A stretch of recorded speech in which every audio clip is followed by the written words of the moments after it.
I present to you the Mount Rushmore of sports, MotoGP edition. And stay to the end where I tell you why Marc Marquez is not on the mountain.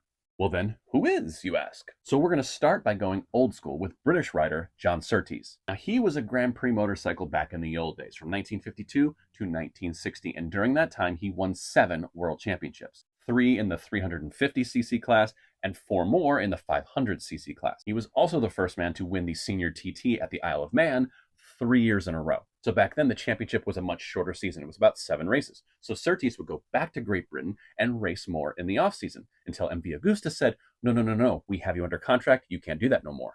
To which he said, there's nothing in my contract that says I can't race 4 wheels. So he just went and signed up for Formula One.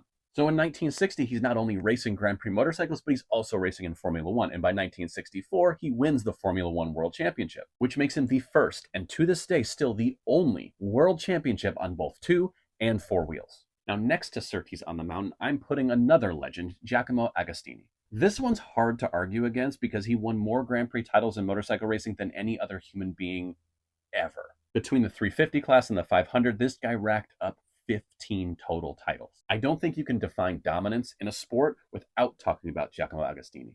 Over the course of his career, this guy won half of the races he started. 223 starts, 122 wins, 159 podiums. That's a lot of podiums and a lot of wins. And the fact is, I think this is true, he only had 9 pole positions in his entire career, which means he was what we call a Sunday man. The next to go up on our motorcycle Mount Rushmore is American rider Kenny Roberts. Roberts was a 3-time world championship in 78, 79, and 1980. Out of 60 starts, he was on the podium 44 times. He was just always at the front. But he's also credited with changing the game of motorcycle racing forever and always. Because that knee-down style you see every motorcycle rider use around the track, yeah, King Kenny's the one who kind of pioneered that. Now, he did take a little bit of inspiration from a Finnish rider named Jarno Saarinen. I think I'm pronouncing that right. I don't know. But Kenny Roberts was really the one who popularized that knee-dragging style. After he was done on the track, he stuck around in motorcycle racing to be a team manager, a team owner, and his son, Kenny Roberts Jr., wins the world championship in 2000, making them the only father and son duo to ever do it. So don't come at me for my American bias, because I think changing the sport forever deserves a spot here. Or do what you want. Call me a jerk in the comments. I can't control you. I'm not your mom. And the last man to go up on our mountain, you may have guessed it, the GOAT, Valentino Rossi. Let me be clear. The reason I call him the GOAT, that even though Giacomo Agostini has won 15 titles and Rossi's only won 9, I think the reason is how those titles were won. In Giacomo's day, you could race more than one racing category at a time. You could race the 350s and the 500. It's the modern day equivalent of racing Moto2 and then turning around the next day and racing MotoGP.